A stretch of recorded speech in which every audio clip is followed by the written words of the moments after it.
For those of you who know about me, I grew up in Sacramento, California in the 90s. And Sacramento, California is a very different city than other places in the country. Now, of course, we have African Americans like any other major city. But when I was growing up in Sacramento, we stood out for one reason. Not because we're the capital of California, but we led the nation in interracial couples. That's right, we found more interracial couples in Sacramento than any other major city in America. And for black men, it was heaven on earth. We would go to Arden Fair Mall, Sunrise Mall, Downtown Plaza, the Galleria in Roseville, and it's not uncommon to see a black man with a Filipino lady or a black man with a white woman. And sometimes you find black women with other races of men. But really what I always saw was black men, another race of woman. Whenever I did see a black woman with a white man, I noticed something immediately. She had to really change her behavior or reduce her being to be with this guy.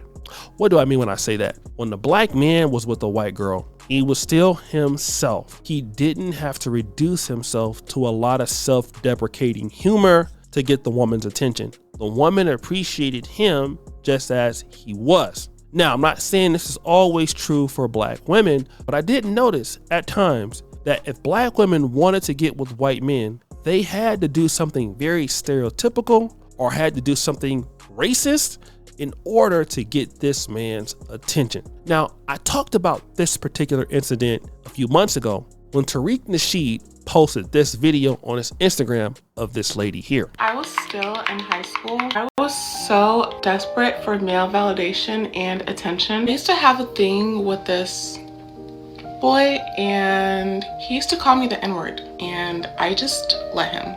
Not only did he call me the N-word, but he wanted me to call him my master as a term of endearment, and I did. He'll be like, "What's up, my little N-word," or "my little slave baby," and I'd be like, "Hey, master."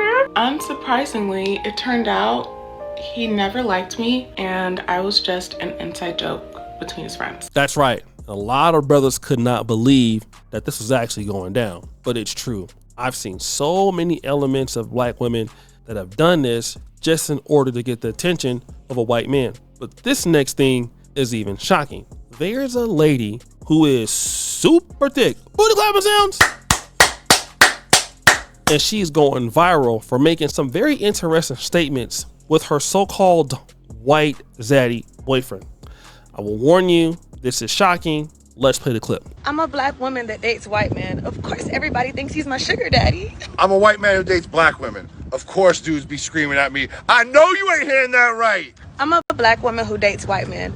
Of course, he loves it when I call him massa in the bedroom. Whoa, why would you say that? Wait, I thought you liked it when Yeah, I do, but we can't. This is for Instagram. You can't do that. Oh, okay, massa. I'm a white man who dates black women. Of course, I love her even in her dusty Meek Mill braids. Whoa, what the f*** did you say that? What? I do love you. No, why the f***?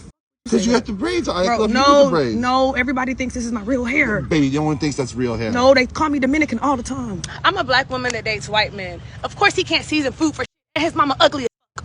I'm a white man who dates black women. Of course, she's 2 hours late for everything and never tips. Is that good enough for you, huh? You know it. What? Oh. Now, if you've seen my channel before, I've talked about these sorts of relationships in the past. There is a lady by the name of Olivia Dees Bishes, and she doesn't like dating black men, as you can see here. This is why I still say black males are the most feminine males on the planet, because they're the only ones who really like to insult you with like some feminine shit. Oh, you wearing a white man's hair. Oh, you trying to look like a white woman. Like, are you trying to be a white man, but you can't?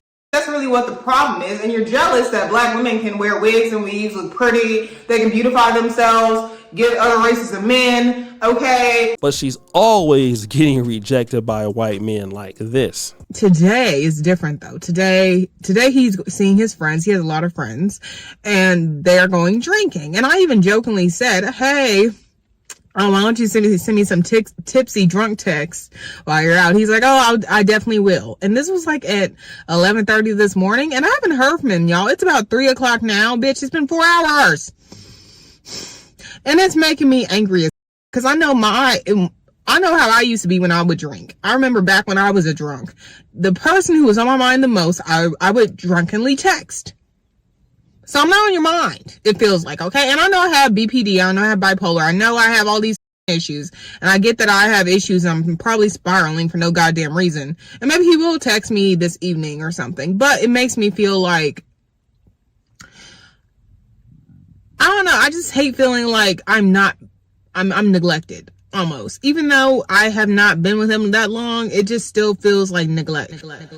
And of course, it's sad. She keeps doubling down, trying to find white Zaddy everywhere she goes, but no cigar. But let me just say this as a black woman who is out here doing all of those things just to get a white man. I just have one question. Would you believe that this particular white man respected you? And it's interesting because those are the same kind of ladies that when you talk about black men, they start talking very negatively about them. They start talking very, very negative about the black man. He's lazy, he can't do this, he can't do that. All sorts of situations that you see.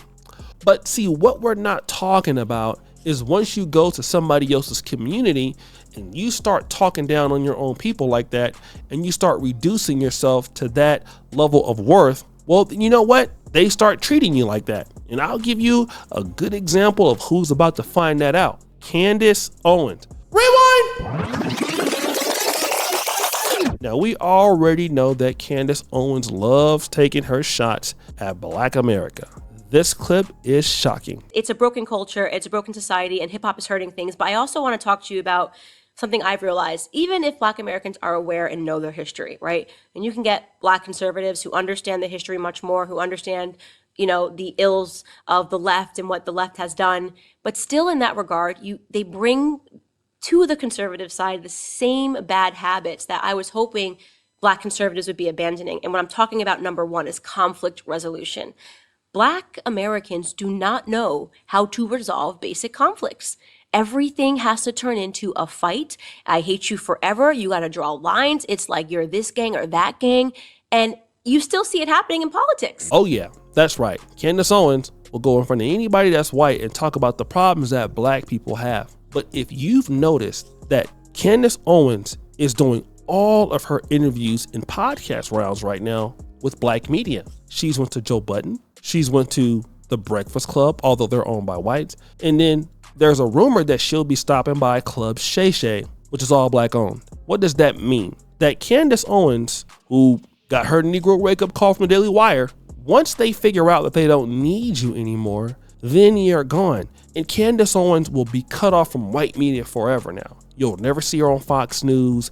You won't see her on The Blaze. The word is out, okay? The Jewish community is going to come after anybody who gives her a job, period. They'll be cut off. And Ben Shapiro had to get rid of her. He didn't really have an option. It was either get rid of her or he would have to pay a big consequence.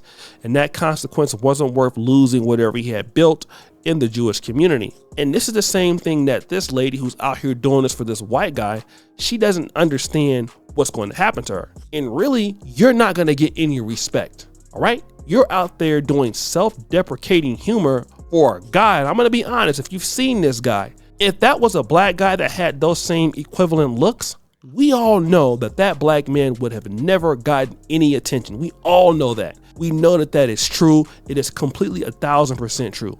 Most ladies would have never given a guy like that any sort of opportunity. It's the truth.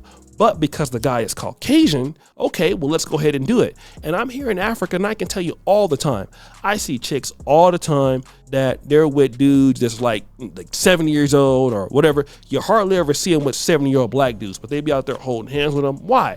Because there are different rules for white Zaddy than for your people. But the thing is that everybody knows when you talk down on your own group, you don't have a community, so then they don't respect you. And Candace Owens is about to find that out, just like this lady about to find it out. So guys, what do you think? It's your boy O'Shea Dude Jackson back at it again with another episode of The Celebrity Junk. Appreciate your follow. Either you do, subscribe to the bell. We're out.